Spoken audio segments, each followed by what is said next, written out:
Tío, te estoy durmiendo. Venga, arriba.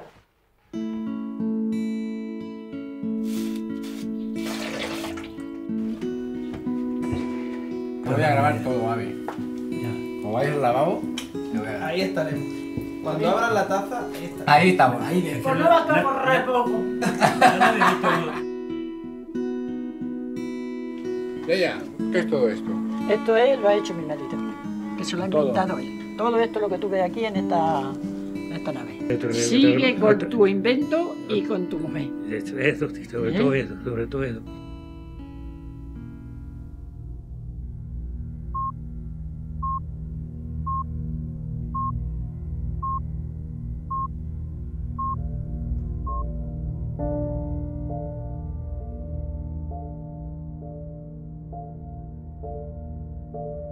Ella, ¿tú sabes dónde va el ave por la tarde o qué hace?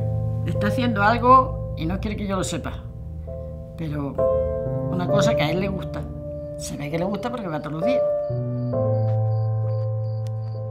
Ella, tú sabes lo que es, igual que yo. Sí, yo sé lo que es.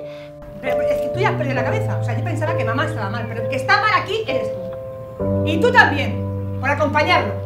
Y casi si os descuidáis me quedo sin padre y sin hijo. Pero que la gente va a pensar que está loco. Pero yo sé que no está loco. But why, some say, the moon? Why choose this as our goal?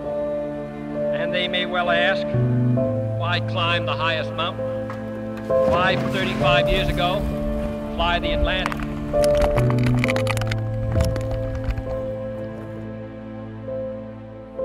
We choose to go to the moon. We choose to go to the moon in this decade and do the other things. Not because they are easy, but because they are hard.